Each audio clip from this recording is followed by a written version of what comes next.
Well, we have a good show for you today. Welcome into this Tuesday edition of First Take. Timbaland will join us later on. Looking forward to that. And the NBA is back. So much to get into. As always, your boys, both in the house, Skip Bayless, Stephen A. Smith. I'm Molly Karam. Gentlemen, good day. Good morning, Molly. How are you? Molly, I was forced to share a makeup space with Stephen A. Smith, the biggest diva at Espn. This morning, I was forced out of my space into his. I walked into the bonding situation. It completely disrupted my flow, and I'm completely out of sorts. I got no shot today. He walked into the makeup room and was upset that other human beings were there because he's used to having the whole room Can you to blame himself. him? They're going to call me a diva. Too. I get you got to be crazy. What's up, big boy? All that? What's up? We got to shake. Yes, sir. All right, here we go. Let's make it happen. All right, let's work. We'll get right into the story. Everyone is talking about Greg Hardy. Now, we just heard Jason Garrett say it wasn't the time or place, but Hardy will not be punished for berating the Cowboys special teams coach.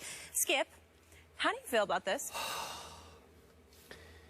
Before I launch, let me first say that, once again, Jerry Jones has become the biggest and easiest target in all of sports thanks to this Greg Hardy incident. And just for the record, I think so far, up to this moment, Jerry Jones has been very unfairly condemned over the Greg Hardy incident because he said right after the game, the only time that I know for sure that he has spoken about this, we're waiting for him to speak here today about this incident, he said after the game, I did not see it, but this is what I think in general of Greg Hardy. I think he has been, I'm just paraphrasing Jerry, a leader on this football team. Now, let me restate my position once again. You will reiterate what I did. I said from the start I would not have signed Greg Hardy. I think he's a despicable human being for all that he did and effectively got away with in Carolina. Obviously, his conviction was overturned because when it went to a jury trial, she did not show up, and we presume, and the police indicated, she was bought off. Okay, because of all that, I would have said no. But And I was the first to say, Stephen A., that I was embarrassed and ashamed by the first interview he did when he became eligible, during which that interview he showed zero remorse. And as you all remember, given his past, he made a very insensitive remark about Tom Brady's wife. Yes. But bottom line, now that he is a Cowboy, and I am obviously a Cowboy fan, I said I will root for him as part of my Dallas Cowboys. I do not believe, off what I saw the other night, that he deserves to be fined or suspended or in any way further punished over what happened, because I did not think it was that big a deal. I simply thought the way Jason Garrett did, and I was happy Jason amended his stance of the other night, in which yesterday Jason Garrett said, look, I appreciate, I'm paraphrasing again, I appreciate the passion, the rage to win, but he has to learn to channel it in different ways. And obviously, as I said yesterday, you cannot unleash into the middle of a special teams huddle in which they are trying to prepare for how they are going to return the subsequent kickoff. So I said, I'm okay with the passion. I'm not okay with the win that he showed it. Obviously, Greg Hardy works better on a team that is winning football games. He's much easier to manage, control, coach when you are winning. He can turn into a bigger and bigger problem if you keep losing, and they very well might keep losing, so that problem may increase. But when Stephen Jones said yesterday on his radio show that they're already thinking about signing him for the long term, I got no problem with that. You know why? He can play. And again, that rage to win, it translates into sacks. He has 3 so far. I'm sure he'll have more before this season is over. So long term, I'm going to say this one more time. Jerry Jones is not running a church league football team. Jerry Jones is not running a Boy Scout troop. Jerry Jones is trying to win football games just as he did back in the 1990s when he helped build a dynasty that was filled with a lot of players who did not belong on a church league team or a Boy Scout troop. So to me, I'm just going with business as usual with Greg Hardy. Your thoughts? In the Bible Belt, so fitting. I just want to make sure I'm clear in what I heard. I hear what you're saying, right? But are you coming to the defense of Jerry Jones? Yes, I am. Is that what you're doing? Yes, I am. I'm just saying. I just want to make sure I was clear in what I heard. Well, I thank you. I'm not going to be a hypocrite here, but I wouldn't have signed him, but I understand why Jerry Jones did. I get it. I thank you for doing that. All right. Let me say for the record, I have no problem with the Dallas Cowboys signing Greg Hardy. Because from a business perspective, not only can he play, but it's a minimal risk because he's basically there on a game-by-game basis, and any given week that goes by, they can let him go. This is a guy that's played 2 games, has 3 sacks already, and Lord knows how many hits, but they're in the double digits. They are. Considering what he did to Tom Brady and then what he did to Eli Manning in terms of the hits that he's laid on them. So to me, from a business perspective, as it pertains to the National Football League, it would appear to be a plausible, reasonable business investment because he supposedly helps more than he hurts. Fine. What I find myself, however, laughing about and thinking about is that ultimately, me being the guy that has taken it upon myself to consistently mind the world of the perennial losers that the Dallas Cowboys have become, their playoff appearance and 12-4 record last season. I've never heard you say that before. Okay, I've forgotten that. Thank you for reminding me. I just believe that 20 years without a Super Bowl championship, Wait, 3 victories, 3 victories. I'd forgotten that. Yeah. 3 victories, 3 playoff victories in that time. I don't need to go there. Here's where I'd like to go, Skip Bayless. All right, please do. You know, I have been on the record on many occasions in the past making the case that the Dallas Cowboys are not America's team. It should be the New England Patriots. They've got the star-studded quarterback with the supermodel for a wife. They've got the owner in Mr. Kraft, who I believe to be class personified. They have the genius in Bill Belichick. Spygate or not, the man has 4 Super Bowl titles on his resume just with the Patriots, not to mention the 2 Bill Parcells got with him as the defensive coordinator. Okay, so I look at all of those things, those 6 rings that Bill Belichick has. I think about all of those things that I say to Patriots, but here's the #1 reason that you should consider them America's team as opposed to just wins and losses. Why do you win? How do you win? It's Mr. Kraft, who would have never brought Grady on Hardy. I'm sorry. He would have never brought Greg Hardy on board. He would have never done that. It's Bill Belichick, who Jason Garrett can't even be mentioned in the same sentence as. The same Bill Belichick, if that was happening on his sideline, with a player walking into the huddle and interrupting the special teams coach and slapping the chalkboard down, he might have been off the team. Forget about a suspension. He might have been gone. He might have been cut that day because Bill Belichick is not going to tolerate it. We watched Jason Garrett while Des Bryant was getting in his face and other players were pushing him out of the huddle. Jason Garrett is standing right there, doesn't say a word, does nothing. You would have thought he was some positional coach. He is the head coach of the Dallas Cowboys, and that man stood there and did nothing. The special teams coach pushed him away. Teammates were pushing him away. Des Bryant was getting in his face. And what was Jason Garrett doing? Not a thing. Talk about passive. Then we get, of course, to the quarterback. As great as Tony Romo is, 2 playoff victories in his 10 years as a quarterback.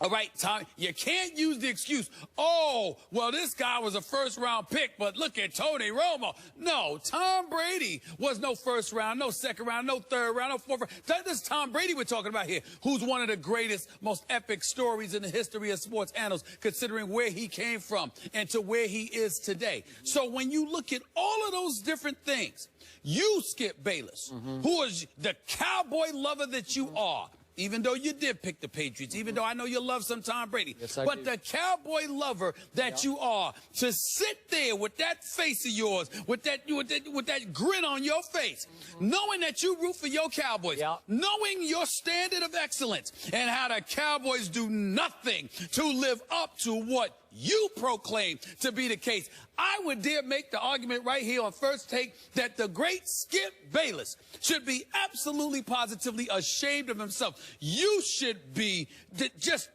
ashamed. How could you sit up there? Actually, you almost owe America an apology. You should actually walk off the set. Oh. Rather than talk about your Cowboys. Okay. You finished? Go ahead. Now, America, could I have my camera? Thank you very much. Go ahead. Take America, you know and I know how ashamed that man should be of the argument he just made. Why? I'm going to turn my attention to that man. Why should I be ashamed? Ashamed? First of all, let's do this two-pronged here. Okay. The first prong is what Jerry Jones accomplished as the general manager of the Dallas Cowboys back in the early 1990s when his team should have won 4 straight Super Bowls, did win 3 out of 4. Remember those days? Yeah, it was a long time ago, but it's all right. That team was built on sort of a foundation of lawbreakers and troublemakers. What was the key move that Jerry Jones made? He went and traded for a Charles Haley, who was deemed too hot to handle in San Francisco, way more trouble than he was worth, and brought him to Dallas, and that was the catalyst that prompted 3 Super Bowl victories. He was the key piece that they added. Remember what Michael Irvin used to do? For the 3? Yeah, they won. I mean, that last one, I remember a guy named Prime Time, Deion Sanders, that had something to do with that one. The pass rusher, the difference maker on all 3 of those teams was Charles. Well, they lost to San Francisco in the NFC Championship game. Barry Switzer's first year. I said they won 3 out of 4, but they should have won all 4. But what I'm saying to you is that I think getting Prime Time ensured the third. That helped with the last one. The last one. Only the last one. The 4th year. Okay, the last of the 3. Do you remember what Michael Irvin used to do when he was in Dallas? Do I even have to count the ways and all the trouble that he got into? Right. Do you happen to remember Eric Williams and all the trouble that he got into as an all-pro tackle? Keep going. You're just digging yourself a deeper hole. Keep digging. You remember Nate Newton and all the trouble he got into? Keep digging. Mark Tooney and all the trouble he got into? Keep digging. That was that team. Yes. That team was a gladiator team because it's a gladiator sport, and Jerry and Jimmy Johnson said, bring those guys on because all we care about is that they show up on time and they play their back ends off. And they showed up on time and they won. Right. Okay, now let's switch off to the new America's team, according to you. Sure, go. Although the original Tom Brady was actually Roger Staubach, who was every bit of Tom Brady as far as being the perfect role model. Except for when he went up against Terry Bradshaw and the Pittsburgh Steelers. But go ahead. All right. So we look at these New England Patriots under the great Mr. Kraft that you talk about. I have made the case. Yeah, I have made the case on this show that the New England Patriots have actually turned into the Raiders East. That remember the late great Al Davis?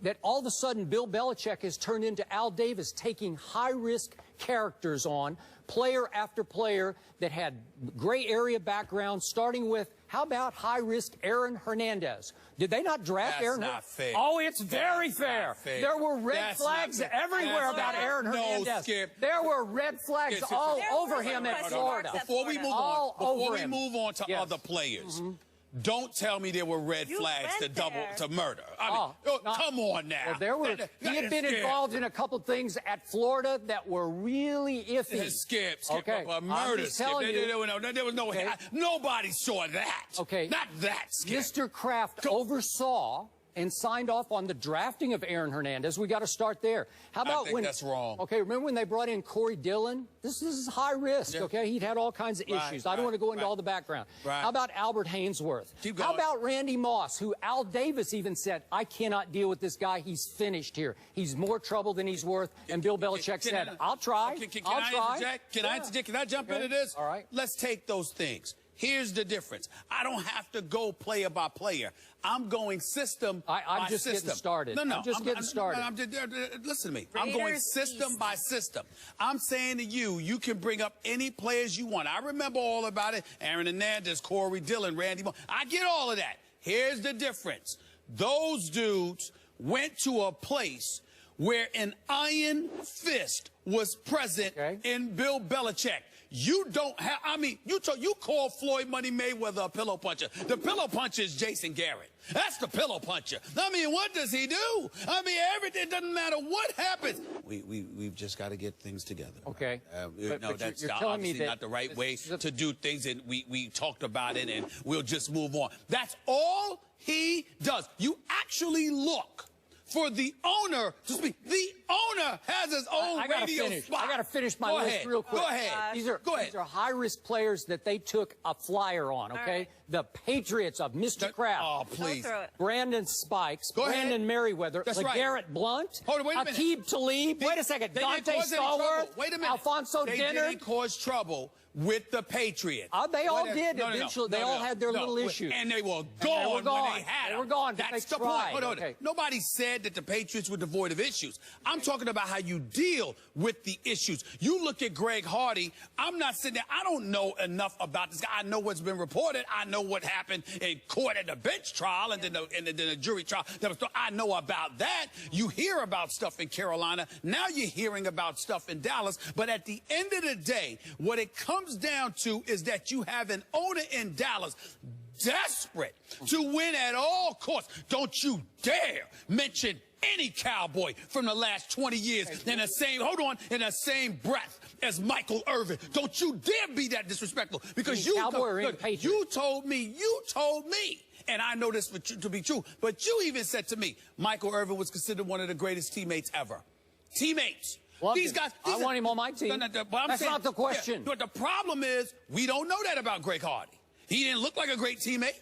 Okay, they've lost 4 straight games, and he fell right into the middle of it. Okay. Let's see what happens if it turns around. Does he become a positive leader? Yep. Okay. And last quick point about I agree with that. America's team. Let's see. And I love me some Tom Brady. Heck, I love the Patriots.